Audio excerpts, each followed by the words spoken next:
저는 72살입니다. 평생 딸 하나 키우느라 온 힘을 다했습니다. 그런데 그날 밤 딸에게서 전화가 왔습니다. 엄마 배가 아파요. 목소리가 떨리고 있었습니다. 그리고 전화가 끊겼습니다. 급히 달려간 딸의 집은 엉망이었습니다. 깨진 유리 조각들이 바닥에 흩어져 있었고 소파는 넘어져 있었으며 붉은 얼룩이 여기저기 번져 있었습니다. 딸은 바닥에 쓰러져 있었습니다. 한 손으로 배를 감싼 채 의식을 잃고 있었습니다. 사위에게 전화했지만 받지 않았습니다. 출장이라고 했는데 연락이 되지 않았습니다. 딸은 응급실로 실려갔고 아기는 미숙아로 태어나 인큐베이터에 들어갔으며 딸은 혼수 상태에 빠졌습니다. 병원 복도에서 밤을 새우던 저는 우연히 젊은 여성들이 보는 휴대폰 화면을 보게 되었습니다. 화려한 요트 위에서 한 남자가 무릎을 꿇고 있었습니다. 빨간 드레스를 입은 여자에게 반지를 끼워주고 있었습니다. 불꽃놀이가 터지고 샴페인이 터졌습니다. 그 남자는 제 사위였습니다. 딸이 죽어가는 그 순간의 말입니다. 이 이야기는 끝까지 봐야만 진실을 알 수 있습니다. 잠깐! 구독, 좋아요, 알림 설정까지 해주시면 매일 새로운 이야기를 만나보실 수 있습니다. 이 이야기는 끝까지 봐야만 모든 것을 알 수 있습니다. 지금 바로 시작합니다. 저는 72살입니다. 서울 은평구 낡은 다세대 주택에서 혼자 삽니다. 이 집에서 산 지도 벌써 20년이 넘었습니다. 남편 박재호를 일찍 여의고 딸 민지를 혼자 키웠습니다. 재호가 세상을 떠난 게 20년 전입니다. 그때 저는 52살이었고 민지는 14살이었습니다. 재호는 좋은 사람이었지만 완벽하지는 않았습니다. 젊었을 때 바람기가 조금 있었습니다. 30살 무렵 다른 여자와 잠깐 바람이 났던 적이 있습니다. 저는 알고 있었지만 참았습니다. 딸을 위해서였습니다.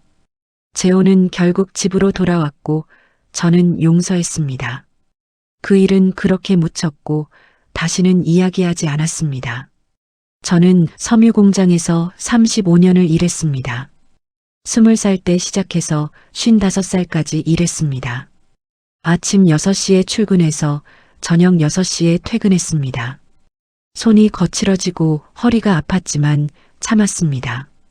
민지를 대학까지 보내야 했으니까요. 민지는 디자인을 전공했고 졸업 후 프리랜서 디자이너가 되었습니다. 민지는 30살에 강현우와 결혼했습니다. 현우는 중견 IT 기업에 다니는 부장이었습니다. 처음 만났을 때 예의 바르고 똑똑해 보였습니다. 민지를 아끼는 것 같아서 안심했습니다. 저는 결혼 자금으로 1억 원을 보태줬습니다. 제가 평생 모은 돈의 절반이었지만 아깝지 않았습니다. 민지가 행복하다면 그것으로 충분했습니다. 결혼 후 4년이 지나고 민지가 임신했습니다. 저는 너무 기뻤습니다. 손주를 보게 된다는 것이 믿기지 않았습니다. 민지는 임신 중에도 일을 계속했습니다. 프리랜서라 쉴 수 없다고 했습니다. 저는 가끔 민지 집에 가서 청소를 해주고 밥을 해줬습니다. 민지는 고맙다며 제 손을 꼭 잡았습니다. 임신 8개월째 되던 어느 날이었습니다. 저는 은평구 아파트에서 청소 일을 마치고 집에 돌아왔습니다. 오후 6시쯤이었습니다. 낡은 부엌에서 저녁을 준비하고 있었습니다. 된장찌개를 끓이고 있었는데 휴대폰이 울렸습니다. 화면에 민지 이름이 떴습니다. 저는 앞치마에 손을 닿고 전화를 받았습니다. 엄마, 민지의 목소리가 들렸습니다. 평소와 달리 약하고 떨리는 목소리였습니다. 엄마, 저 배가 아파요. 민지가 숨을 몰아쉬며 말했습니다. 저는 가슴이 철렁 내려앉았습니다. 민지야, 어디 아파? 병원 갔어? 제가 다급하게 물었지만 민지는 대답하지 못했습니다. 힘들게 숨을 쉬는 소리만 들렸습니다. 그리고 전화가 끊겼습니다. 저는 다시 전화를 걸었지만 받지 않았습니다. 한 번 더 걸었지만 여전히 받지 않았습니다. 저는 재빨리 외투를 걸쳤습니다. 가스불을 끄고 현관문을 열었습니다. 잠그는 것도 잊고 계단을 뛰어내려갔습니다. 골목길로 나와 택시를 잡았습니다. 마포구 성산동으로 가주세요. 빨리요. 제 목소리가 떨렸습니다. 택시 안에서 저는 현우에게 전화를 걸었습니다. 민지가 아프대. 어디 있어요? 제가 물었지만 현우는 받지 않았습니다. 전화가 꺼져 있다는 안내 멘트만 나왔습니다. 저는 다시 걸었지만 마찬가지였습니다. 현우는 사흘 전에 시카고 출장을 간다고 했습니다. 중요한 계약건이 있다며 일주일 정도 다녀온다고 했습니다. 택시가 막히는 길을 뚫고 달렸습니다. 저는 창밖을 보며 민지를 생각했습니다. 어렸을 때 민지는 약한 아이였습니다. 감기만 걸려도 열이 40도까지 올랐습니다. 저는 밤새 민지 이마에 찬물 수건을 얹어줬습니다. 민지는 제 품에서 잠들며 엄마라고 불렀습니다. 민지는 아버지 없이 자랐지만 씩씩하게 컸습니다. 학교에서 상도 많이 받았고 친구들도 많았습니다. 하지만 가끔 밤에 울었습니다. 아빠가 보고 싶다고 했습니다. 저는 민지를 안아주며 엄마가 있다고 말했습니다. 민지는 고개를 끄덕이며 저를 꼭 안았습니다. 택시가 민지 아파트 앞에 섰습니다. 저는 돈을 주고 뛰어내렸습니다. 아파트 입구로 달려가 비밀번호를 눌렀습니다. 문이 열리고 복도로 들어갔습니다. 민지는 3층에 삽니다. 저는 엘리베이터를 기다릴 수 없어서 계단으로 뛰어 올라갔습니다. 3층에 도착해 민지 집 앞에 섰습니다. 숨이 가빴지만 벨을 눌렀습니다. 민지야. 제가 소리쳤지만 대답이 없었습니다. 문을 잡아당기니 열려 있었습니다. 잠기지 않은 채 살짝 열려 있었습니다. 저는 안으로 들어갔습니다. 현관에 민지 신발이 벗겨진 채 놓여 있었습니다. 거실로 들어서자 충격적인 광경이 펼쳐졌습니다. 소파가 한쪽으로 밀려나 있었고 쿠션이 바닥에 떨어져 있었습니다. 탁자 위에 있던 유리잔이 깨져서 바닥에 흩어져 있었습니다. 붉은 얼룩이 바닥에 번져 있었습니다. 포도주스였는지 와인이었는지 알 수 없었습니다. 민지야. 제가 다시 소리쳤습니다. 그때 거실 한쪽에서 신음소리가 들렸습니다. 저는 그쪽으로 달려갔습니다. 민지가 바닥에 쓰러져 있었습니다. 옆으로 누운 채 한 손으로 배를 감싸고 있었습니다. 민지의 얼굴은 창백했습니다. 이마에는 식은땀이 흐르고 있었습니다. 입술은 바짝 말라 있었고 눈은 감겨 있었습니다. 저는 무릎을 꿇고 민지를 흔들었습니다. 민지야, 정신 차려. 엄마 왔어. 제가 민지 볼을 두드렸지만 반응이 없었습니다. 저는 떨리는 손으로 휴대폰을 꺼냈습니다. 119에 전화를 걸었습니다. 여기 마포구 성산동입니다. 제 딸이 임신 8개월인데 의식을 잃었어요. 빨리 와주세요. 제 목소리가 갈라졌습니다. 구급대원이 곧 출발한다고 했습니다. 저는 전화를 끊고 민지 곁에 앉았습니다.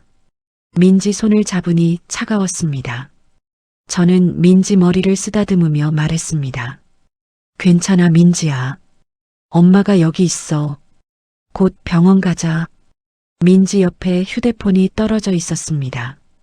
화면이 켜진 채로 바닥에 놓여 있었습니다. 저는 무심코 화면을 봤습니다. 메시지 알림이 떠 있었습니다. 발신자 이름은 이지은이었습니다. 저는 그 이름을 본 적이 없었습니다. 메시지 내용이 일부 보였습니다. 내 남편은 이제 내 거야. 내가 가진 모든 것도. 더 읽을 수 없었습니다. 저는 휴대폰을 집어들었지만 잠금이 걸려 있었습니다. 그때 사이렌 소리가 들렸습니다. 구급차가 도착했습니다. 저는 문을 열어주고 구급대원들을 안내했습니다. 2명의 남자가 들것과 의료 가방을 들고 들어왔습니다. 민지를 확인하고 혈압을 재고 산소 마스크를 씌웠습니다. 한 명이 다른 한 명에게 말했습니다. 양막이 파열된 것 같습니다. 출혈도 심합니다. 그들은 민지를 들것에 실었습니다. 저는 민지 손을 놓지 않고 함께 구급차에 탔습니다. 구급차 문이 닫히고 사이렌이 울렸습니다. 차가 달리기 시작했고 저는 민지를 내려다봤습니다. 민지는 여전히 눈을 감고 있었습니다. 산소 마스크 너머로 창백한 얼굴이 보였습니다. 구급차 안에서 여자 구급대원이 민지 심박수를 확인했습니다. 모니터를 보며 남자 동료에게 말했습니다. 태아 심박수가 약합니다. 빨리 가야 해요. 남자가 운전석에 소리쳤습니다. 최대한 빨리. 저는 민지 손을 꼭 잡았습니다. 민지야 버텨. 엄마가 옆에 있어. 제 목소리는 떨렸지만 계속 말했습니다. 아기도 지켜야지. 우리 손주도 만나야지. 구급차가 병원 응급실 입구에 섰습니다. 문이 열리고 의료진이 달려왔습니다. 민지를 싣고 안으로 들어갔습니다. 저는 뒤따라 뛰었지만 간호사가 저를 막았습니다. 여기서 기다리세요. 최선을 다하겠습니다. 의사가 소리쳤습니다. 응급 제왕절개 준비. 문이 닫혔습니다. 저는 복도에 혼자 남았습니다. 하얀 벽과 차가운 바닥만 보였습니다.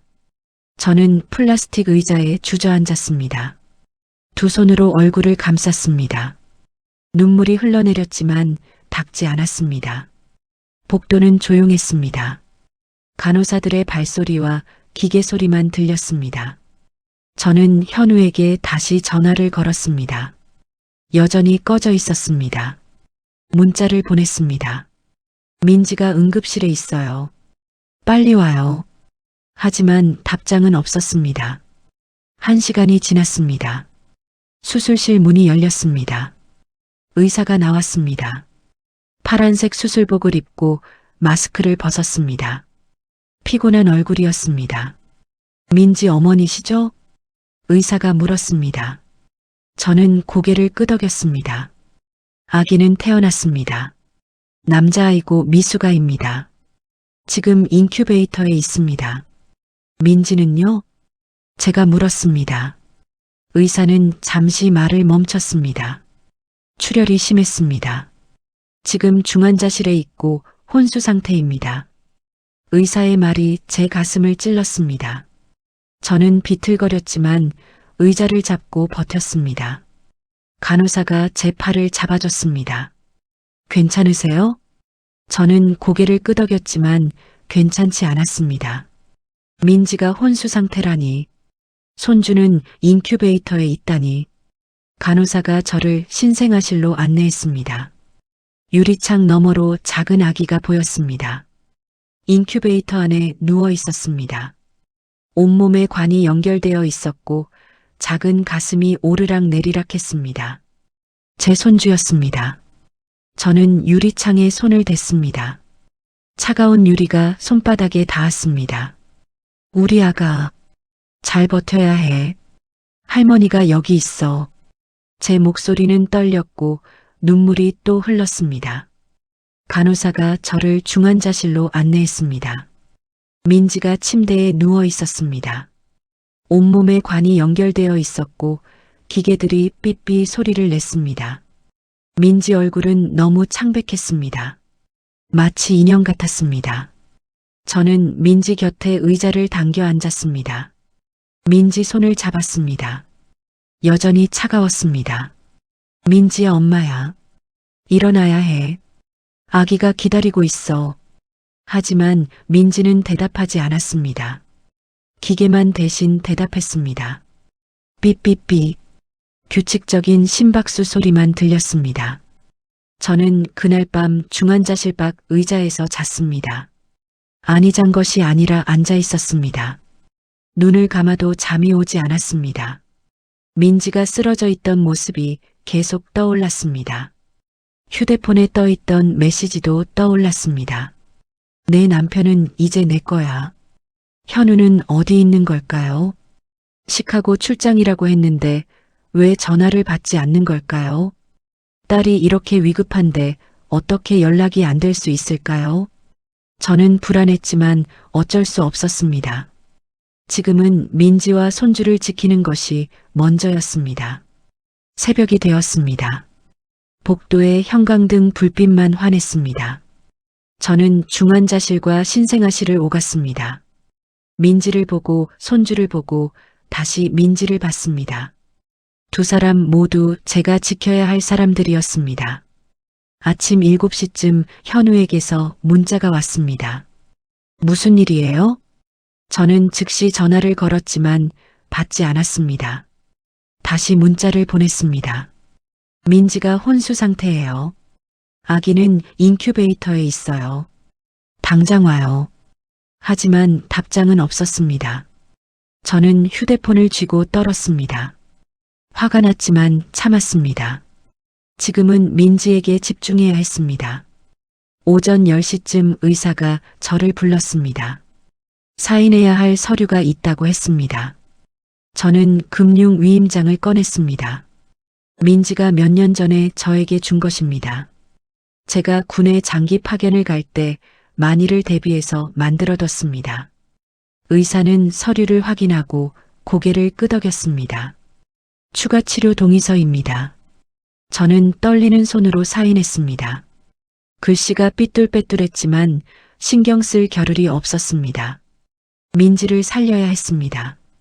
그날 오후 저는 병원 복도 의자에 앉아 있었습니다. 다리가 아프고 등이 결렸지만 움직일 수 없었습니다. 옆자리에 젊은 여자 3명이 앉았습니다. 20대 초반으로 보였습니다. 그들은 휴대폰을 보며 깔깔 웃었습니다. 저는 그들을 보지 않으려 했습니다. 하지만 한 여자가 크게 말했습니다. 대박 로맨틱하다. 요트에서 청혼이라니. 저는 무심코 그쪽을 봤습니다. 여자가 들고 있는 휴대폰 화면이 보였습니다. 영상이 재생되고 있었습니다. 화려한 요트 위였습니다.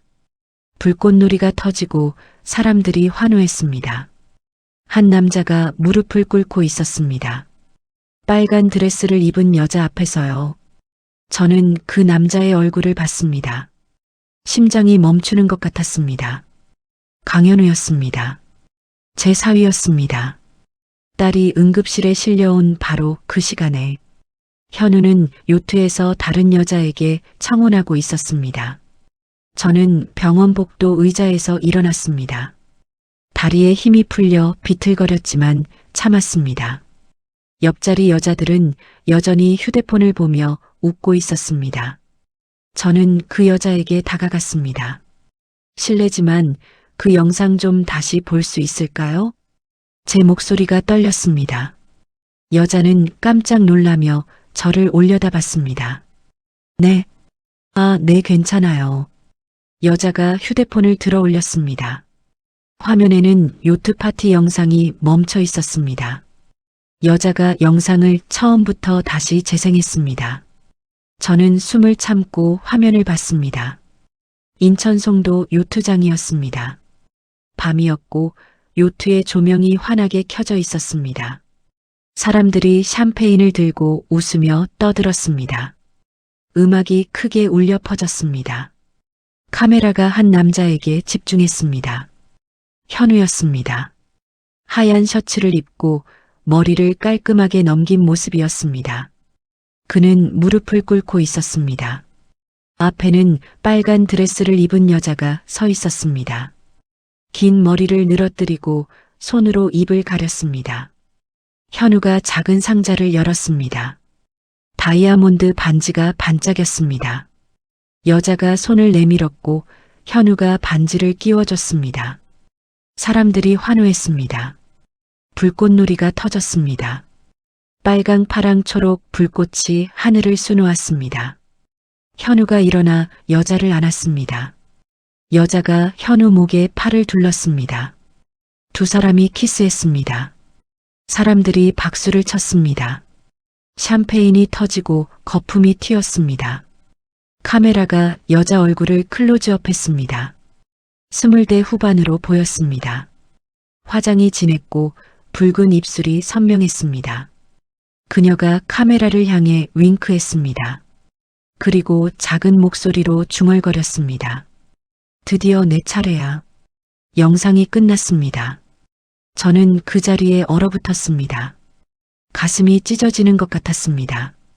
민지가 응급실에서 죽어가고 있을 때 현우는 저렇게 웃고 있었습니다. 다른 여자와 키스하고 청혼하고 축배를 들고 있었습니다. 감사합니다. 제가 간신히 말했습니다. 여자는 제 표정을 보고 놀란 듯 했지만 아무 말도 하지 않았습니다. 저는 비틀거리며 화장실로 갔습니다. 세면대에 손을 짚고 거울을 봤습니다. 창백한 얼굴이 비쳤습니다. 저는 찬물로 얼굴을 씻었습니다. 하지만 분노는 가라앉지 않았습니다. 어떻게 저럴 수 있을까요? 아내가 쓰러졌는데 어떻게 파티를 할 수 있을까요? 손주가 인큐베이터에서 숨을 쉬고 있는데 어떻게 다른 여자와 키스할 수 있을까요? 저는 화장실을 나와 중환자실로 갔습니다. 민지는 여전히 누워 있었습니다. 창백한 얼굴에 산소 마스크가 씌워져 있었습니다. 기계가 삐삐 소리를 냈습니다. 저는 민지 손을 잡았습니다. 민지야, 현우는 너를 배신했어. 하지만 엄마가 여기 있어. 제가 속삭였습니다. 민지는 대답하지 않았습니다. 눈을 감은 채 움직이지 않았습니다. 저는 병원을 나와 택시를 탔습니다. 민지 집으로 가야 했습니다. 증거를 찾아야 했습니다. 현우가 무슨 짓을 했는지 정확히 알아야 했습니다. 택시가 마포구로 향했습니다. 민지 집에 도착해 문을 열었습니다. 여전히 잠기지 않은 채였습니다. 거실은 어젯밤 그대로였습니다. 깨진 유리 조각이 바닥에 흩어져 있었고 소파는 밀려나 있었습니다. 저는 휴대폰을 꺼내 사진을 찍었습니다. 증거로 남겨야 했습니다. 민지 휴대폰을 찾았습니다. 소파 옆 바닥에 떨어져 있었습니다. 화면은 꺼져 있었지만 충전이 되어 있었습니다. 저는 민지 생일로 비밀번호를 눌렀습니다. 화면이 열렸습니다. 메시지함을 열었습니다. 가장 최근 메시지가 이지은에게서 온 것이었습니다. 어제 저녁 6시 30분에 도착했습니다.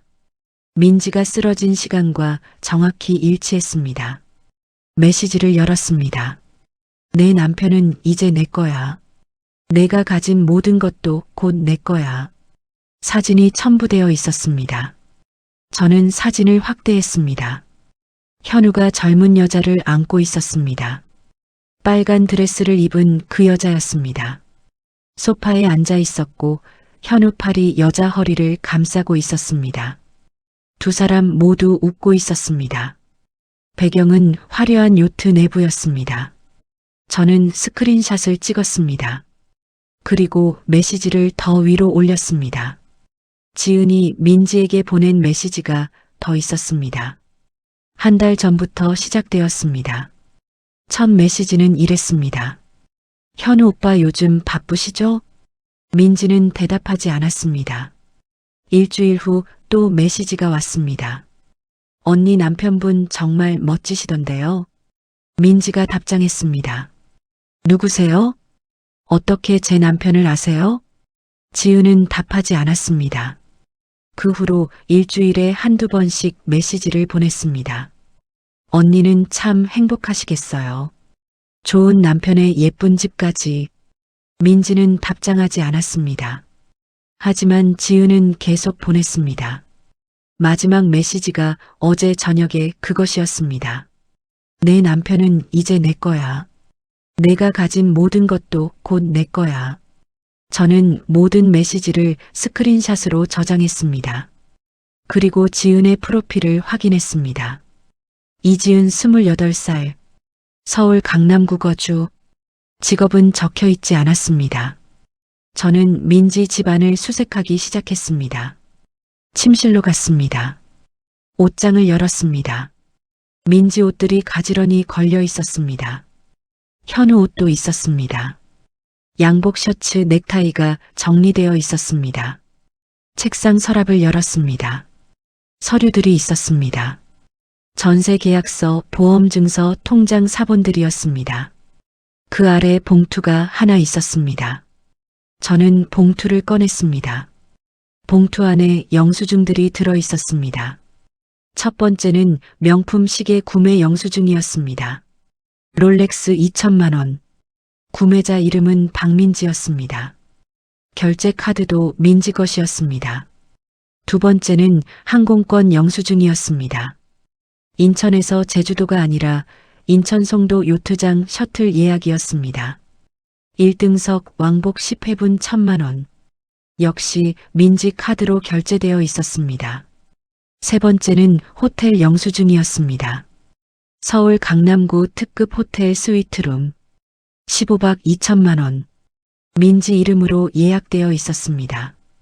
저는 손이 떨렸습니다. 현우가 민지 돈으로 다른 여자와 사치를 부렸습니다. 명품 시계를 사고 1등석을 타고 특급 호텔에서 묵었습니다. 민지는 임신한 몸으로 일하며 돈을 벌었는데 현우는 그 돈으로 바람을 피웠습니다. 저는 영수증을 모두 사진으로 찍었습니다. 그리고 봉투째 가방에 넣었습니다. 증거로 써야 했습니다. 거실로 나와 컴퓨터를 켰습니다. 민지가 쓰던 노트북이었습니다. 비밀번호를 입력하니 바탕화면이 나타났습니다. 저는 파일을 뒤지기 시작했습니다. 사진 폴더를 열었습니다. 민지와 현우의 결혼 사진이 있었습니다. 행복한 미소를 짓고 있는 두 사람의 모습이었습니다. 신혼여행 사진도 있었습니다. 제주도 바닷가에서 찍은 사진이었습니다. 최근 사진들을 봤습니다. 민지 혼자 찍은 셀카가 많았습니다. 배가 불러온 모습을 찍은 사진들이었습니다. 민지는 카메라를 향해 웃고 있었지만 눈가에 그늘이 있었습니다. 저는 민지 SNS를 확인했습니다. 인스타그램을 열었습니다. 민지 계정에는 400명의 팔로워가 있었습니다. 대부분 친구들이나 동료들이었습니다. 팔로워 목록을 내리다가 한 계정을 발견했습니다. 이지은. 프로필 사진은 빨간 드레스를 입은 여자였습니다. 요트 영상 속 그 여자였습니다. 저는 지은의 계정을 클릭했습니다. 비공개 계정이었지만 민지를 팔로우하고 있었습니다. 지은이 민지를 팔로우한 시기를 확인했습니다. 3년 전이었습니다. 민지가 현우와 결혼하기 1년 전이었습니다. 저는 뭔가 이상하다고 느꼈습니다. 민지는 지은을 모르는 것 같았습니다. 메시지에서도 누구냐고 물었으니까요. 그런데 지은은 3년 전부터 민지를 지켜봤습니다. 왜일까요? 저는 민지가 받은 메시지를 다시 봤습니다. 내가 가진 모든 것도 곧 내 거야. 이 문장이 마음에 걸렸습니다. 단순한 애인이 이런 말을 할까요? 모든 것이라는 표현이 너무 구체적이었습니다. 저는 노트북을 끄고 거실을 둘러봤습니다. 보안 카메라가 생각났습니다. 민지가 몇 달 전에 설치했습니다.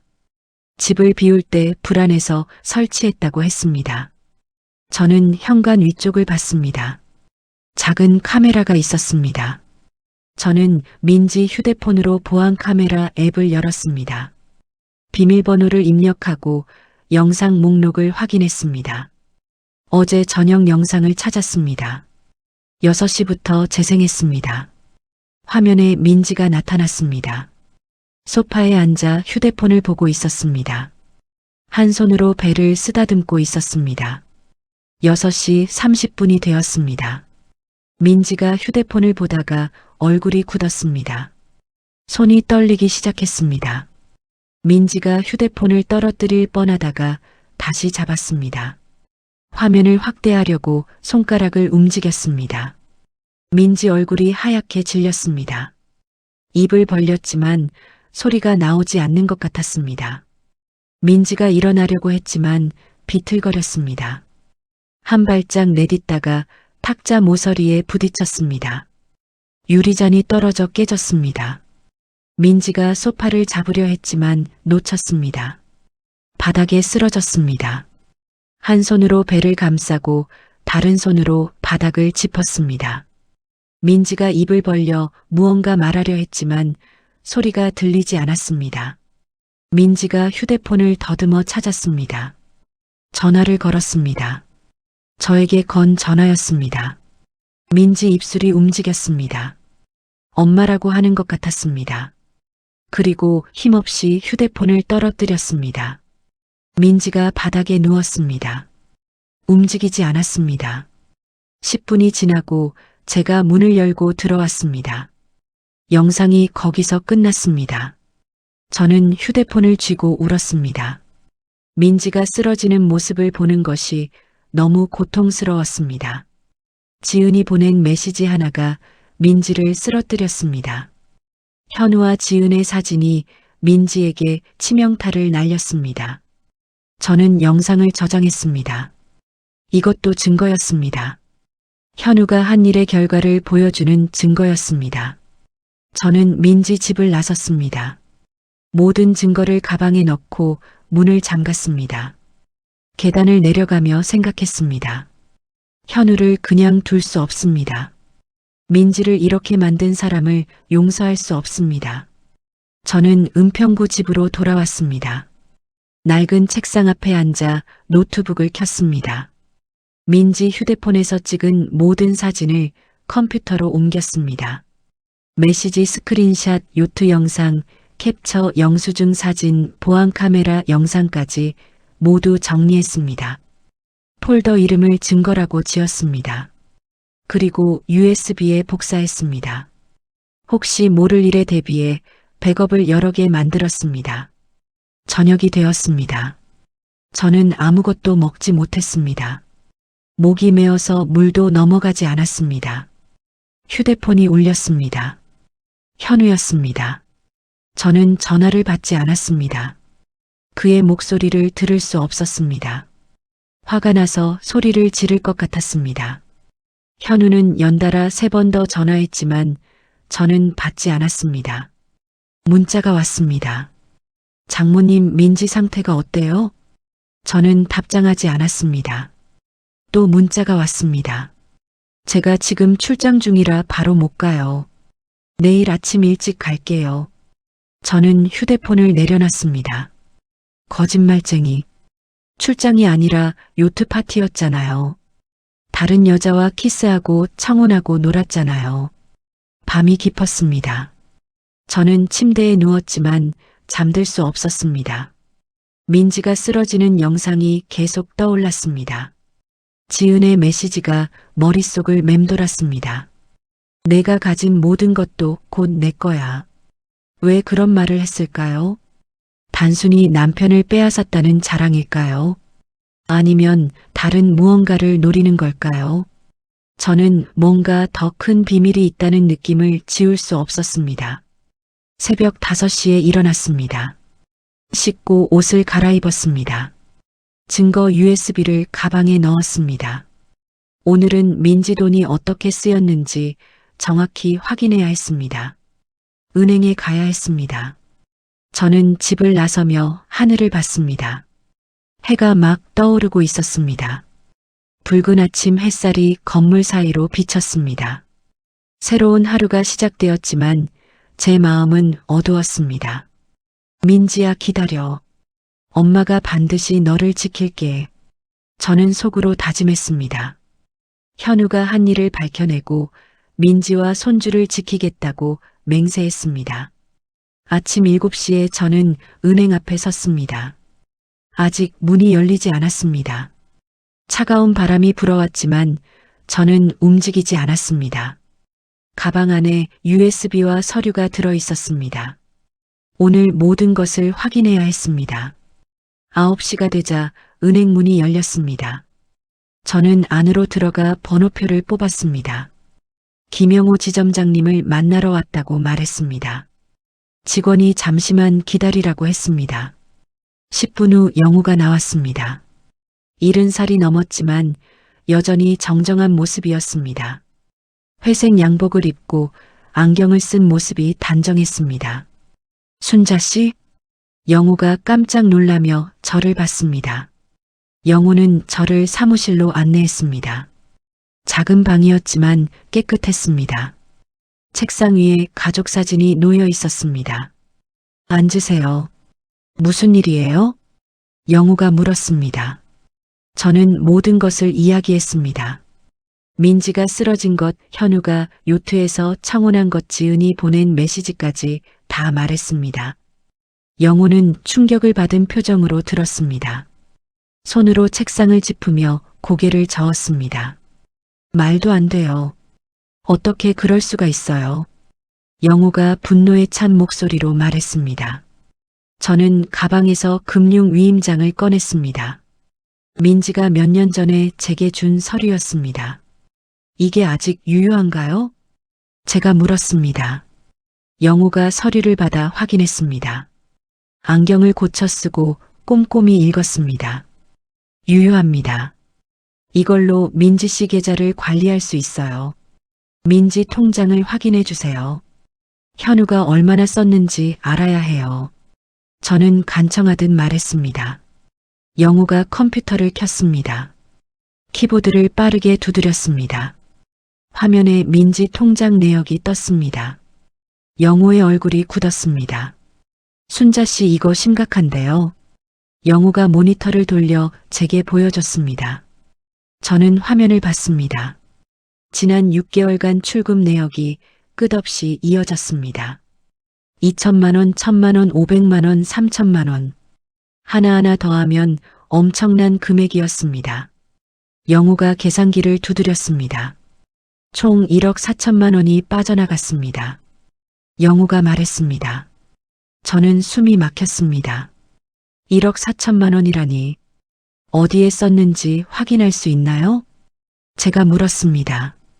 영우가 내역을 하나씩 클릭했습니다. 명품 시계 매장 2천만 원, 특급 호텔 2천만 원, 고급 레스토랑 500만 원씩 여러 건, 요트 대관 업체 3천만 원, 보석상 1,500만 원. 영우가 읽어주는 동안 저는 주먹을 쥐었습니다. 손톱이 손바닥에 박혔지만 아프지 않았습니다. 민지가 10년간 모은 돈이었습니다. 프리랜서로 밤낮 없이 일하며 저축한 돈이었습니다. 현우는 그 돈을 6개월 만에 거의 다 써버렸습니다. 다른 여자와 놀아나는 데 썼습니다. 영우 씨, 민지 통장을 막아주세요. 저는 애원했습니다. 현우가 더 이상 한 푼도 못 쓰게 해주세요. 영우가 고개를 끄덕였습니다. 당연히 막아야죠. 이건 횡령이에요. 영우가 단호하게 말했습니다. 그는 즉시 조치를 취했습니다. 키보드를 두드리며 명령을 입력했습니다. 민지 씨 모든 계좌를 동결했습니다. 연결된 카드도 전부 정지시켰습니다. 누가 출금을 시도하면 즉시 알림이 갈 거예요. 영우가 말했습니다. 감사합니다. 정말 감사해요. 제가 영우 손을 잡았습니다. 영우가 제 손을 꼭 쥐었습니다. 우리는 오래 함께 일한 동료였습니다. 영우가 통장 내역을 출력했습니다. 10여 장의 종이가 나왔습니다.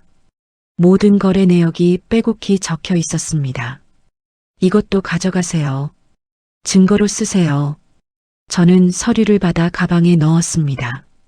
USB도 꺼내 영우에게 보여줬습니다. 여기 메시지 스크린샷이랑 영상도 있어요. 영우가 USB를 컴퓨터에 꽂고 파일을 확인했습니다. 요트 청혼 영상이 재생되었습니다. 영우는 얼굴을 찌푸렸습니다. 보안 카메라 영상도 봤습니다. 민지가 쓰러지는 장면에서 영우가 눈을 감았습니다. 순자 씨, 이 증거들로 재판하세요. 변호사를 구하세요. 영우가 진지하게 말했습니다. 저도 필요하면 증인으로 나서겠어요.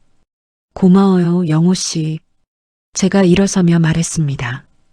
영우가 저를 은행 문 앞까지 배웅했습니다. 민지 잘 돌봐주세요. 그리고 그 나쁜 놈 꼭 혼내주세요. 저는 은행을 나와 변호사 사무실로 향했습니다. 영우가 추천해준 최 변호사였습니다. 가난한 사람들을 많이 도와준다고 했습니다. 사무실은 종로에 있었습니다. 오래된 건물 3층이었습니다. 엘리베이터는 없고 계단만 있었습니다. 저는 계단을 올라갔습니다. 숨이 차올랐지만 참았습니다. 문을 열고 들어가니 작은 사무실이었습니다. 책들이 가득 쌓여 있었고 서류가 산더미였습니다. 젊은 여직원이 저를 맞았습니다. 예약하셨나요? 아니요, 하지만 급한 일이에요. 저는 간곡히 부탁했습니다. 여직원이 안으로 들어가 물어봤습니다. 잠시 후 나오라는 대답이 들렸습니다. 안쪽 방으로 들어갔습니다. 40대 후반으로 보이는 남자가 앉아 있었습니다. 머리가 약간 벗겨졌고 안경을 쓰고 있었습니다. 최 변호사입니다. 앉으세요. 저는 앉아서 모든 이야기를 했습니다.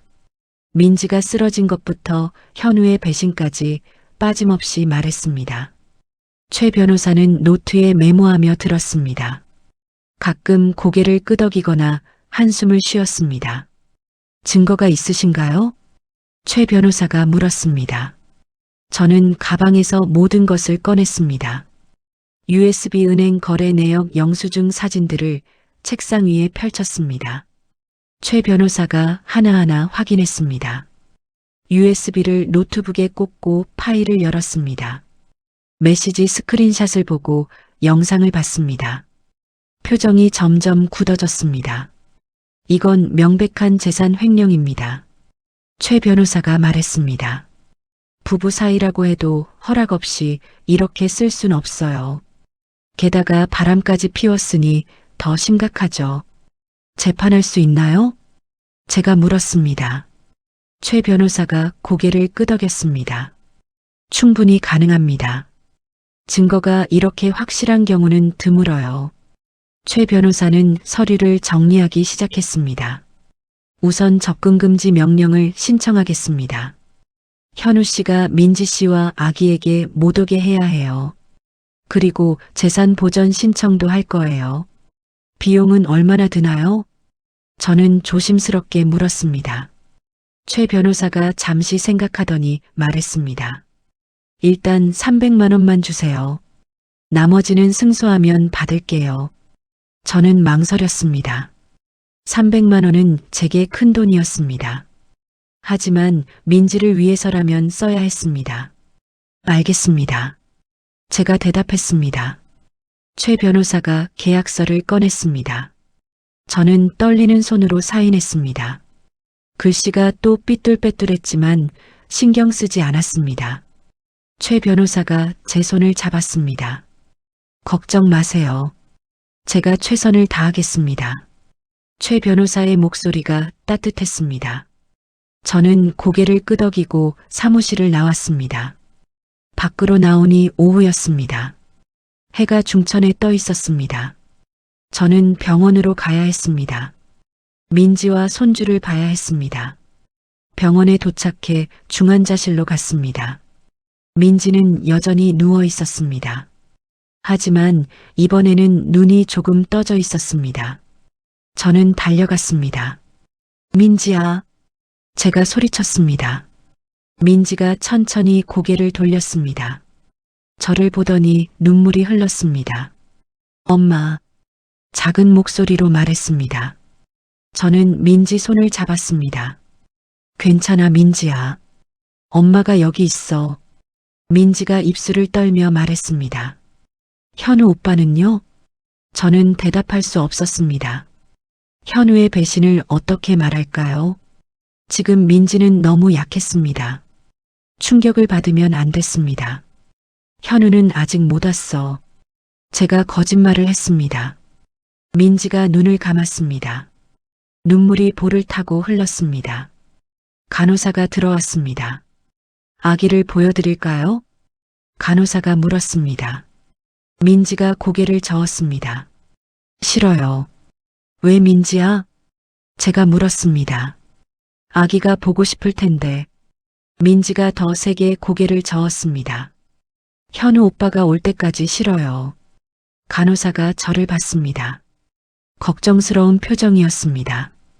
저도 답답했지만 어쩔 수 없었습니다. 간호사가 나가고 저는 민지 곁에 앉았습니다. 의사가 들어왔습니다. 정 원장이라는 이름표를 달고 있었습니다. 민지 어머니시죠? 잠깐 밖에서 이야기 좀 할까요? 저는 민지 손을 놓고 복도로 나갔습니다. 정 원장이 진지한 표정으로 말했습니다. 민지 씨 상태가 심리적으로 매우 불안정합니다.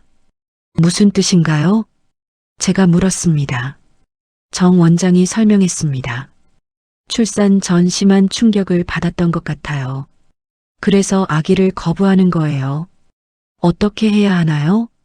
저는 걱정스러웠습니다. 정 원장이 말했습니다. 시간이 필요합니다.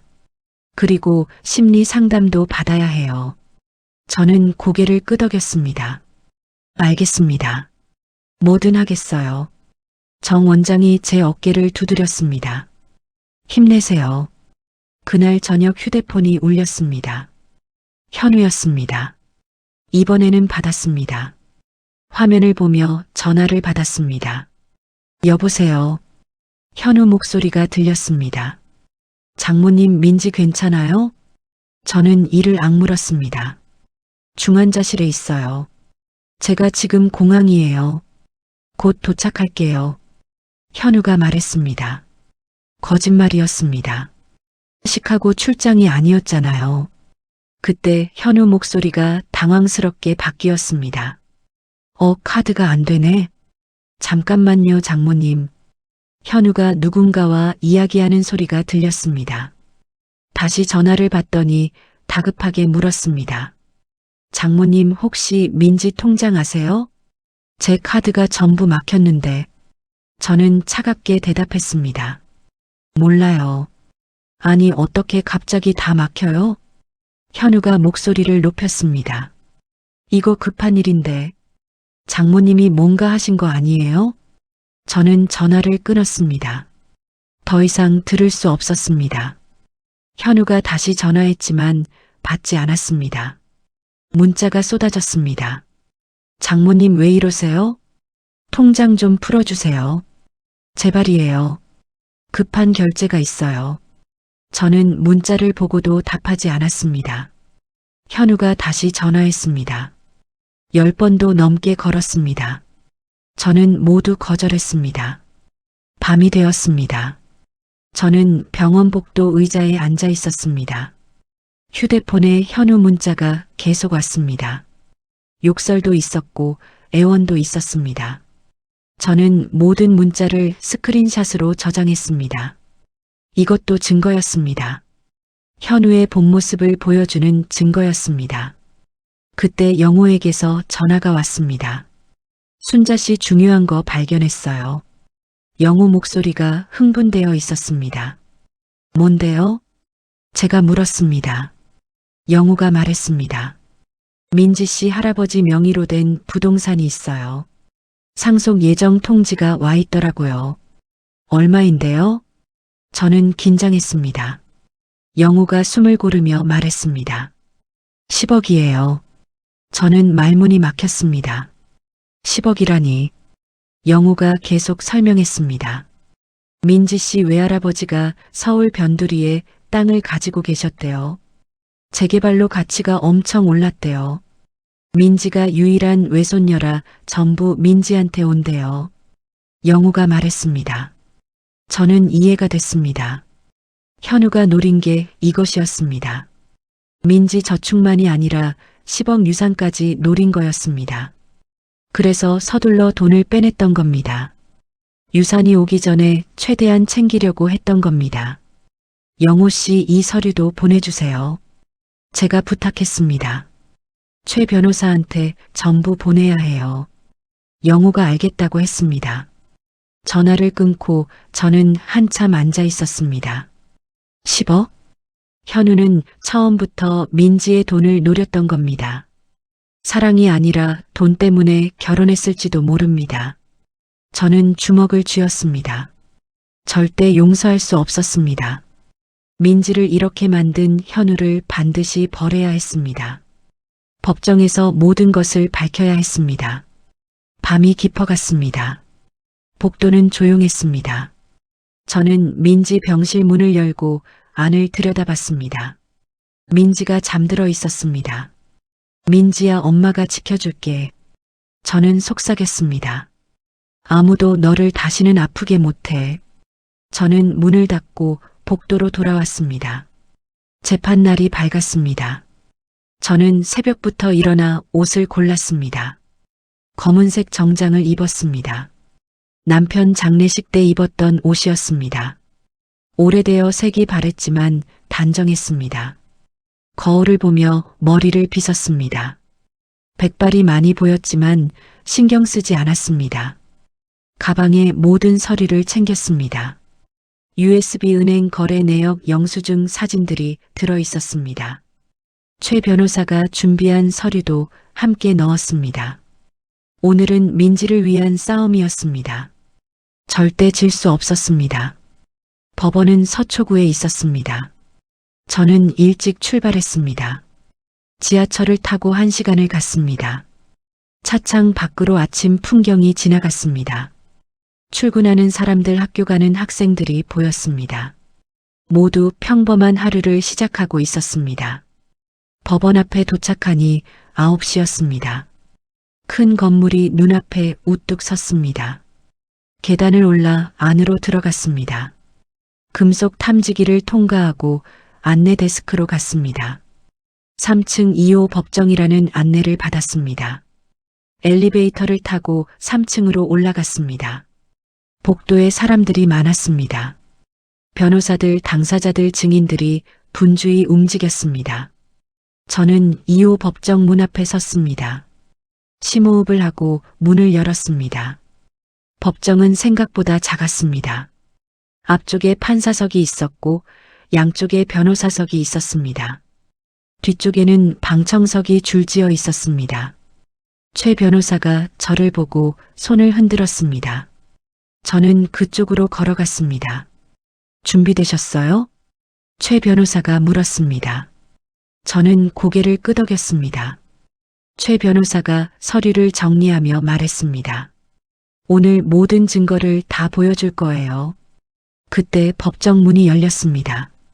현우가 들어왔습니다. 남색 양복을 입고 넥타이를 맸습니다. 구두는 반짝반짝 빛났습니다.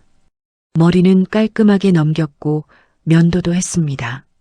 마치 중요한 회의에 가는 것처럼 보였습니다. 현우 옆에 변호사가 있었습니다. 40대 중반으로 보이는 남자였습니다. 회색 양복을 입고 서류 가방을 들고 있었습니다. 두 사람이 반대편 자리에 앉았습니다. 현우가 저를 봤습니다. 비웃는 표정을 지었습니다. 입꼬리가 올라갔고 눈빛이 차갑했습니다. 저를 향해 고개를 기울이며 속삭였습니다. 장모님 후회하실 거예요. 저는 대꾸하지 않았습니다. 그저 현우를 똑바로 쳐다봤습니다. 현우가 시선을 피하며 앞을 봤습니다. 저는 속으로 생각했습니다. 후회할 사람은 당신이야. 법정 문이 다시 열렸습니다. 민지 친구 수진이 들어왔습니다. 그 뒤로 민지 대학 동기들이 따라 들어왔습니다. 5명 정도 되었습니다. 모두 젊은 여성들이었습니다. 수진이 제게 다가왔습니다. 어머님, 저희가 왔어요. 민지 언니 응원하러 왔어요. 수진의 눈이 붉었습니다. 저는 수진 손을 잡았습니다. 고마워요. 그들이 방청석에 앉았습니다. 현우를 향해 차갑게 쳐다봤습니다. 현우는 불편한 듯 자세를 바꿨습니다. 변호사와 무언가 속삭였습니다. 10시 정각이 되었습니다. 법정 문이 열리고 법원 직원이 외쳤습니다. 기립. 모두 일어섰습니다. 판사가 들어왔습니다. 60대 초반으로 보이는 여자였습니다. 검은 법복을 입고 안경을 쓰고 있었습니다. 판사석에 앉으며 우리를 둘러봤습니다. 다들 앉으세요. 판사가 말했습니다. 판사가 서류를 확인했습니다. 박민지 씨 재산 보전 및 접근 금지 신청건. 판사가 읽었습니다. 원고 측 시작하세요. 최 변호사가 일어났습니다. 재판장님, 오늘 저희는 피고 강현우 씨가 원고 박민지 씨의 재산을 무단으로 사용한 사실을 입증하겠습니다. 최 변호사 목소리가 또렷했습니다. 최 변호사가 첫 증거를 제출했습니다. 은행 거래 내역이 스크린에 띄워졌습니다. 지난 6개월간 출금 내역이 빼곡했습니다. 1억 4천만 원이라는 총액이 화면 아래 표시되었습니다. 방청석에서 웅성거리는 소리가 들렸습니다. 판사가 서류를 자세히 봤습니다. 최 변호사가 계속 설명했습니다. 이 금액은 모두 피고가 원고 동의 없이 사용한 것입니다. 구체적인 사용 내역을 보겠습니다. 최 변호사가 다음 슬라이드를 넘겼습니다. 명품 시계 구매 영수증이 나타났습니다. 롤렉스 2천만 원. 구매자 명의는 박민지였습니다. 다음 슬라이드는 항공권이었습니다. 인천 송도 요트장 셔틀 예약. 1등석 왕복 10회분 1,000만 원. 역시 민지 카드로 결제되었습니다. 특급 호텔 영수증도 나왔습니다. 15박 2천만 원. 고급 레스토랑 영수증도 여러 건 있었습니다. 한 번에 500만 원씩 썼습니다. 그리고 결정적인 것이 나왔습니다. 요트 파티 대관비 3천만 원. 보석상 다이아몬드 반지 1,500만 원. 모두 민지 이름으로 결제되었습니다. 현우 얼굴이 굳어졌습니다. 변호사와 급히 속삭였습니다. 판사가 현우를 봤습니다. 피고 측 반론하시겠습니까? 현우 변호사가 일어났습니다. 재판장님, 이것은 부부간 공동재산입니다. 결혼 후 함께 모은 돈이므로 사용에 문제가 없습니다.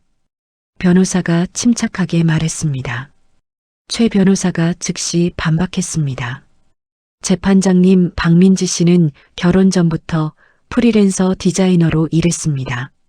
이 돈은 결혼 전과 결혼 후 본인이 단독으로 번 수입입니다. 별도 통장으로 관리했으며 피고는 접근 권한이 없었습니다.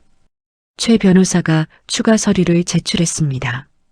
민지의 프리랜서 계약서들이었습니다. 10년간의 수입 내역이 정리되어 있었습니다. 모두 민지 단독 명의였습니다. 판사가 서류를 검토했습니다. 고개를 끄덕이며 메모했습니다. 최 변호사가 계속했습니다. 그리고 더 중요한 증거가 있습니다. 스크린에 휴대폰 메시지가 띄워졌습니다. 내 남편은 이제 내 거야. 내가 가진 모든 것도 곧 내 거야. 발신자는 이지은이었습니다. 메시지와 함께 사진도 나타났습니다. 현우가 빨간 드레스 여자를 안고 있는 사진이었습니다. 요트 소파에 앉아 웃고 있는 모습이었습니다. 방청석이 술렁였습니다. 수진이 작은 소리로 욕을 했습니다. 다른 친구들도 현우를 노려봤습니다. 현우는 고개를 숙였습니다. 귀가 빨개졌습니다. 최 변호사가 말했습니다. 이 메시지는 원고가 쓰러지기 직전에 도착했습니다. 다음 영상을 보시겠습니다. 스크린이 바뀌었습니다. 보안 카메라 영상이 재생되었습니다. 민지가 소파에 앉아 휴대폰을 보고 있었습니다. 갑자기 얼굴이 하얗게 질리더니 비틀거렸습니다. 탁자에 부딪혀 유리잔이 깨졌습니다. 민지가 바닥에 쓰러졌습니다. 배를 감싸고 신음했습니다. 휴대폰으로 누군가에게 전화를 걸었습니다. 그리고 힘없이 쓰러졌습니다. 법정이 조용해졌습니다. 아무도 말하지 않았습니다. 수진이 흐느끼는 소리만 들렸습니다. 판사도 표정이 굳어 있었습니다. 최 변호사가 영상을 멈췄습니다. 재판장님, 원고는 이 충격으로 조기 양막 파열을 겪었습니다. 응급 제왕절개를 받았고 현재 심리적 트라우마로 고통받고 있습니다. 아기는 미숙아로 태어나 인큐베이터에 있습니다. 담당 의사 진단서를 제출합니다. 최 변호사가 서류를 건넸습니다. 판사가 받아서 읽었습니다. 고개를 천천히 끄덕였습니다. 그런데 이게 전부가 아닙니다. 최 변호사가 말했습니다.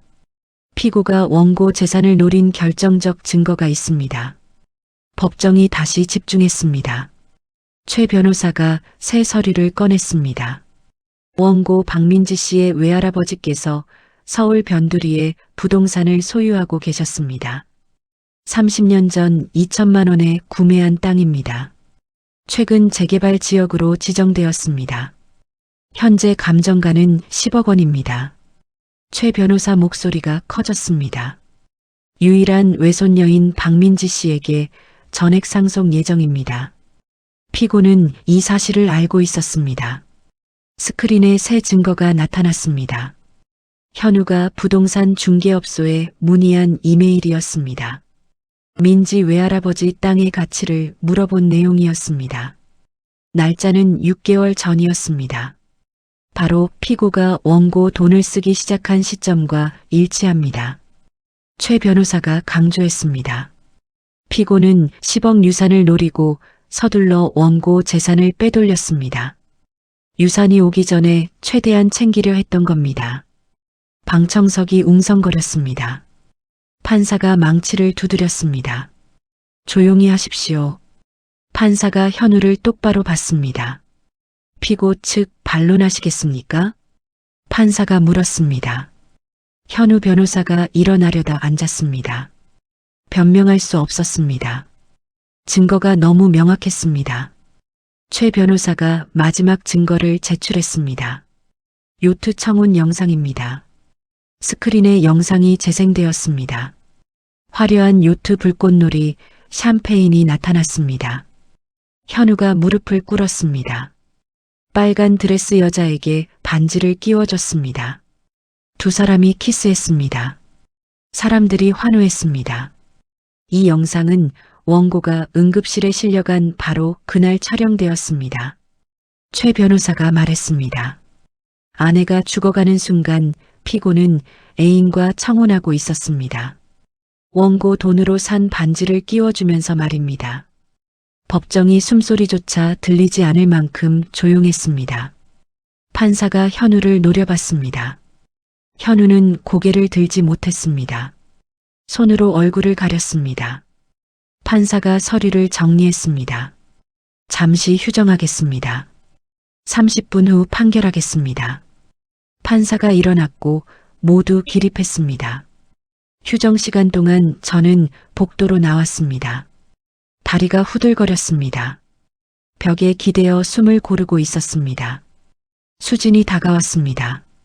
어머님 잘하셨어요. 수진이 제 손을 잡았습니다.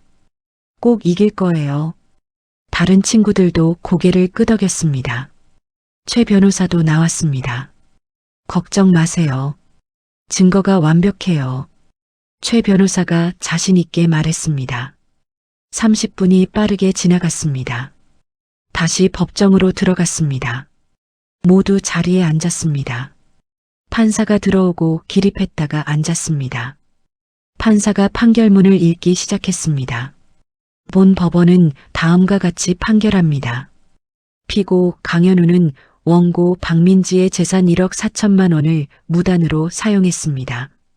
이는 명백한 횡령입니다. 피고는 원고와 그 자녀에게 접근을 금지합니다. 200m 이내 접근 시 즉시 체포됩니다. 원고의 모든 재산과 상속 예정 자산은 법적으로 보호됩니다. 피고는 횡령한 금액을 3개월 내 전액 반환해야 합니다. 판사가 판결문을 내려놓았습니다. 이상 선고합니다. 망치를 두드렸습니다. 똑소리가 법정에 울려 퍼졌습니다. 저는 눈물이 흘렀습니다. 이겼습니다. 민지를 지켰습니다. 수진이 저를 안아줬습니다. 어머님 해냈어요. 현우는 의자에 주저앉아 있었습니다. 머리를 감싸쥐고 있었습니다. 변호사가 뭔가 말했지만 현우는 대답하지 않았습니다. 어깨가 축 처져 있었습니다. 그때 법정 뒤편 문이 열렸습니다. 빨간 드레스를 입은 여자가 들어왔습니다. 이지은이었습니다. 긴 머리를 늘어뜨리고 하이힐을 신고 있었습니다. 모두 지은을 봤습니다. 현우도 고개를 들어 지은을 봤습니다. 희망에 찬 표정이었습니다. 지은아. 현우가 일어났습니다. 하지만 지은의 표정은 차가웠습니다. 웃지도 않았고 눈빛에 감정이 없었습니다. 천천히 현우에게 걸어왔습니다. 하이힐 소리가 법정에 울렸습니다. 현우 앞에 섰습니다. 지은이 현우를 내려다봤습니다. 입을 열었습니다. 저는 파산한 남자와는 있을 수 없어요. 목소리가 얼음처럼 차가웠습니다. 현우 얼굴이 하얗게 변했습니다. 지은아, 무슨 소리야? 우리 약속했잖아. 현우가 떨리는 목소리로 말했습니다. 지은이 코웃음을 쳤습니다. 약속? 당신이 돈 있을 때만 유효한 약속이었죠. 지은이 손에 낀 반지를 빼서 현우 손에 던졌습니다. 반지가 바닥에 떨어져 굴렀습니다. 안녕히 계세요, 현우 씨. 잘 사세요. 지은이 돌아섰습니다. 뒤도 돌아보지 않고 걸어나갔습니다. 하이힐 소리만 남았습니다. 현우가 무너졌습니다. 바닥에 떨어진 반지를 봤습니다. 주워들고 손에 쥐었습니다. 어깨가 들썩였습니다. 울고 있었습니다. 그때 법정 문이 열리고 기자들이 몰려들었습니다. 카메라 플래시가 터졌습니다. 현우를 향해 질문이 쏟아졌습니다. 임신한 아내 방치하고 바람 피운 게 사실입니까? 아내 돈 10억 원 이상 노렸습니까? 현우는 손으로 얼굴을 가리고 도망쳤습니다. 기자들이 뒤쫓았습니다. 복도로 나가는 현우 뒷모습이 초라했습니다. 저는 그 모습을 지켜봤습니다. 최 변호사가 제 어깨를 두드렸습니다. 정말 수고하셨어요. 민지 씨와 아기가 이제 안전합니다. 저는 고개를 끄덕였습니다. 법정을 나와 복도에 섰습니다. 창문 밖으로 서울 풍경이 보였습니다. 파란 하늘에 구름이 떠 있었습니다. 햇빛이 따뜻했습니다. 수진과 친구들이 저를 둘러쌌습니다. 어머님 정말 대단하세요. 민지 언니가 어머님 같은 엄마를 둬서 행운이에요. 수진이 말했습니다. 저는 미소를 지었습니다. 하지만 속으로는 뭔가 개운하지 않았습니다. 지은의 마지막 모습이 계속 떠올랐습니다. 너무 차가웠습니다. 마치 처음부터 현우를 사랑하지 않았던 것 같았습니다. 지은이 한 말도 이상했습니다. 내가 가진 모든 것도 곧 내 거야. 그 말이 계속 머릿속을 맴돌았습니다. 단순한 애인의 질투가 아닌 것 같았습니다. 뭔가 더 깊은 이유가 있는 것 같았습니다. 저는 휴대폰을 꺼냈습니다. 지은에 대해 더 알아봐야 했습니다. 이름, 나이, 주소만으로는 부족했습니다. 그녀가 왜 민지를 그렇게까지 증오했는지 알아야 했습니다. 병원으로 돌아가는 택시 안에서 저는 생각했습니다. 재판은 이겼지만 뭔가 끝나지 않은 것 같았습니다. 퍼즐 조각 하나가 빠진 느낌이었습니다. 저는 그 조각을 찾아야 했습니다. 민지를 완전히 지키기 위해서였습니다. 재판이 끝난 지 사흘이 지났습니다. 저는 병원에서 민지를 돌보고 있었습니다. 민지는 조금씩 회복하고 있었지만 여전히 아기를 보려 하지 않았습니다. 손주는 인큐베이터에서 혼자 싸우고 있었습니다. 저는 두 사람 사이를 오가며 마음이 찢어지는 것 같았습니다. 밤마다 저는 잠들지 못했습니다. 지은의 마지막 표정이 계속 떠올랐습니다. 너무 차갑고 계산적이었습니다. 마치 처음부터 모든 것이 계획이었던 것처럼 보였습니다. 내가 가진 모든 것도 곧 내 거야. 그 말이 머릿속을 떠나지 않았습니다. 넷째 날 아침 저는 결심했습니다. 지은에 대해 더 알아봐야 했습니다. 그녀가 누구인지, 왜 민지를 증오했는지 밝혀내야 했습니다. 저는 은평구 집으로 돌아와 노트북을 켰습니다. 인터넷 검색창에 이지은을 쳤습니다. 하지만 너무 흔한 이름이라 수천 개의 결과가 나왔습니다. 저는 다른 방법을 생각했습니다. 민지 휴대폰에 저장된 지은의 전화번호를 찾았습니다. 그 번호로 역추적할 방법을 찾아야 했습니다. 저는 최 변호사에게 전화했습니다. 변호사님, 이지은이라는 여자를 조사할 수 있을까요? 제가 물었습니다. 최 변호사가 잠시 생각하더니 대답했습니다. 사설 탐정을 쓸 수 있어요. 저는 고개를 끄덕였습니다. 비용이 얼마나 들까요? 100만 원 정도면 기본 신상 조사가 가능해요. 최 변호사가 말했습니다. 부탁드려요. 이틀 후 최 변호사에게서 전화가 왔습니다. 순자 씨 중요한 걸 발견했어요. 당장 사무실로 오세요. 목소리가 긴장되어 있었습니다. 저는 급히 종로로 갔습니다. 최 변호사 사무실 문을 열고 들어갔습니다. 변호사는 책상 위에 서류를 펼쳐놓고 있었습니다. 앉으세요. 이거 보셔야 해요. 최 변호사가 첫 번째 서류를 건넸습니다. 이지은의 출생신고서였습니다. 저는 서류를 받아 읽기 시작했습니다. 이름 이지은, 생년월일 1997년 4월 15일. 그리고 아버지 란을 봤습니다. 박재호. 제 심장이 멈추는 것 같았습니다. 민지 아버지와 같은 이름이었습니다. 아니 같은 사람이었습니다. 주민등록번호까지 일치했습니다. 이게 무슨 뜻이에요? 제가 떨리는 목소리로 물었습니다. 최 변호사가 진지하게 대답했습니다. 이지은은 민지 씨의 이복 동생입니다. 저는 서류를 떨어뜨릴 뻔했습니다. 이복 동생이라니. 머릿속이 하얗게 변했습니다. 최 변호사가 설명을 계속했습니다. 30년 전 박재호 씨가 다른 여자와 관계를 가졌습니다. 그 여자가 임신했고 지은을 낳았습니다. 하지만 박재호 씨는 아이를 인정하지 않았습니다.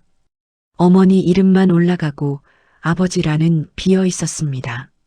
나중에 친자 확인 소송으로 아버지 이름이 올라갔습니다. 저는 기억을 더듬었습니다. 30년 전 남편 재호가 바람을 피웠던 시기였습니다. 저는 알고 있었지만 참았습니다. 재호는 그 여자를 떠나고 집으로 돌아왔습니다. 하지만 그 여자가 임신했다는 건 몰랐습니다. 재호도 저에게 말하지 않았습니다. 어쩌면 본인도 몰랐을지도 모릅니다. 아니면 알고도 숨겼을지도 모릅니다. 최 변호사가 다음 서류를 꺼냈습니다. 지은 어머니의 진술서였습니다. 친자 확인 소송 당시 제출했던 자료였습니다. 저는 읽기 시작했습니다. 박재호는 저를 버렸습니다. 임신 사실을 알리자 연락을 끊었습니다. 아이를 혼자 낳고 혼자 키웠습니다. 아이는 아버지 없이 자랐습니다. 가난하게 힘들게 살았습니다. 저는 서류를 내려놓았습니다. 가슴이 아팠습니다. 지은도 피해자였습니다. 아버지에게 버림받은 아이였습니다. 하지만 그것이 민지를 해칠 이유가 될 수는 없었습니다. 최 변호사가 노트북을 돌렸습니다. 화면에 지은의 SNS 계정이 열려 있었습니다. 비공개였지만 탐정이 들어가는 방법을 찾았습니다. 게시물들이 보였습니다. 가장 오래된 게시물은 3년 전이었습니다. 민지 결혼식 사진이 있었습니다. 지은이 몰래 찍은 것 같았습니다. 멀리서 줌으로 당긴 흐릿한 사진이었습니다. 아래 댓글이 달려 있었습니다. 행복해 보이네 언니. 하지만 그 행복은 원래 내 것이었어. 아버지 사랑도 할아버지 유산도 모두 내가 받았어야 할 거였어. 저는 다음 게시물을 봤습니다. 민지가 임신 소식을 올렸을 때 지은도 캡처해서 올렸습니다. 댓글이 달려 있었습니다. 축하해 언니. 하지만 곧 모든 걸 잃게 될 거야. 또 다른 게시물에는 현우 사진이 있었습니다. 민지 SNS에서 가져온 것이었습니다. 지은의 댓글이 섬뜩했습니다. 언니 남편 괜찮네. 이용하기 딱 좋겠어. 저는 손으로 입을 막았습니다. 모든 것이 계획이었습니다. 지은은 3년 전부터 민지를 지켜봤습니다. 민지의 행복을 부러워하고 증오했습니다. 복수를 계획했습니다. 최 변호사가 다음 파일을 열었습니다. 지은의 휴대폰 메모장이었습니다. 탐정이 복구한 자료였습니다. 제목은 민지 언니 인생 망치기 계획이었습니다. 저는 떨리는 손으로 스크롤을 내렸습니다. 1단계 현우 접근. 그의 약점 파악. 돈과 여자의 약한 남자. 이용 가능. 2단계 현우 유혹. 민지 돈 쓰게 만들기. 언니가 모은 돈 전부 써버리기. 유산 정보 흘려주기. 3단계 결정 타압. 임신 8개월 때 충격 주기. 메시지와 사진 보내기. 언니가 쓰러지면 성공. 4단계 유산 빼앗기. 언니가 정신 못 차리면 유산 포기하게 만들기. 또는 나한테 일부 달라고 협박. 어떻게든 내 목 찾기. 저는 메모를 다 읽고 휴대폰을 내려놓았습니다. 손이 너무 떨려서 쥐고 있을 수 없었습니다. 눈물이 흘렀지만 닦지 않았습니다. 지은은 민지를 죽이려 했습니다. 유산을 빼앗으려 했습니다. 최 변호사가 물 한 잔을 건넸습니다. 저는 받아서 마셨지만 목이 메었습니다. 이 자료를 경찰에 제출해야 해요. 최 변호사가 말했습니다. 이건 명백한 사기이고 살인 미수예요. 저는 고개를 끄덕였습니다. 당장 신고하세요. 제 목소리가 차갑게 나왔습니다. 최 변호사가 전화를 들었습니다. 경찰서에 연락하기 시작했습니다. 이틀 후 경찰이 지은을 체포했습니다. 뉴스에 나왔습니다. 임신한 이복 언니 살해 미수 혐의로 이지은 씨 구속. 저는 TV를 보며 복잡한 감정을 느꼈습니다. 지은은 경찰서에서 모든 것을 자백했습니다. 저는 면회를 신청했습니다. 지은을 직접 만나고 싶었습니다. 왜 그랬는지 듣고 싶었습니다.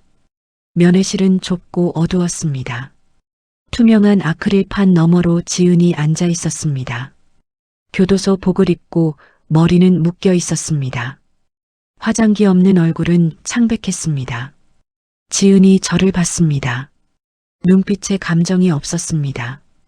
저는 수화기를 들었습니다. 지은도 수화기를 들었습니다. 왜 그랬어요? 제가 물었습니다. 지은이 비웃었습니다. 왜긴요?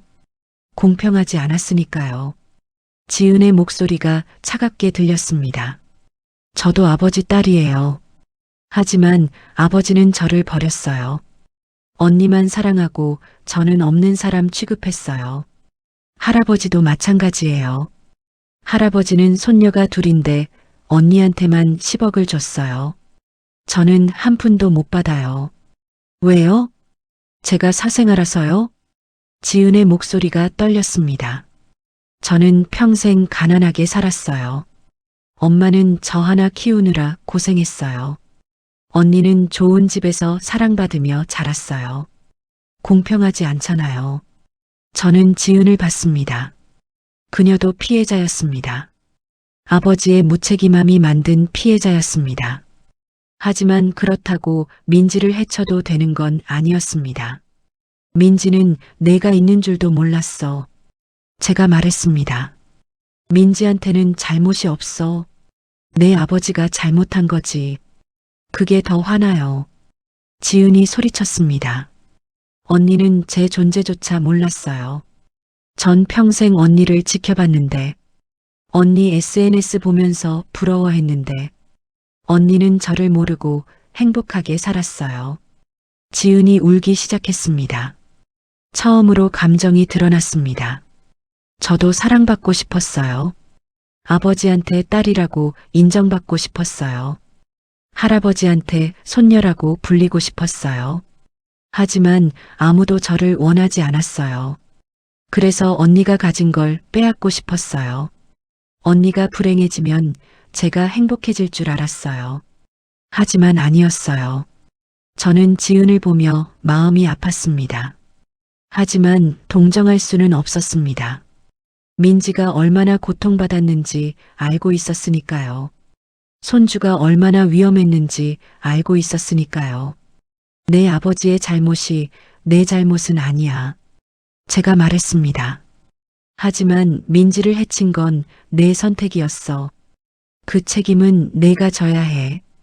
지은이 고개를 숙였습니다. 알아요. 작은 목소리로 말했습니다. 저는 일어났습니다. 더 이상 할 말이 없었습니다. 면회실을 나오며 저는 생각했습니다.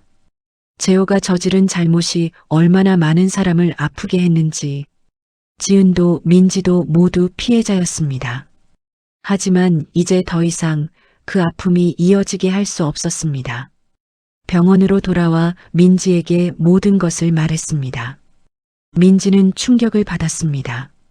이복 동생이 있었다는 것, 그 동생이 자신을 죽이려 했다는 것, 모든 것이 복수였다는 것. 민지는 며칠간 울었습니다. 왜 아빠가 말하지 않았냐고, 왜 자신만 몰랐냐고. 지은이 얼마나 힘들었을지 생각하며 괴로워했습니다. 하지만 시간이 지나며 민지는 받아들이기 시작했습니다. 심리 상담을 받으며 조금씩 회복했습니다. 한 달 후 드디어 민지가 아기를 안았습니다. 손주는 인큐베이터에서 나와 건강하게 자라고 있었습니다.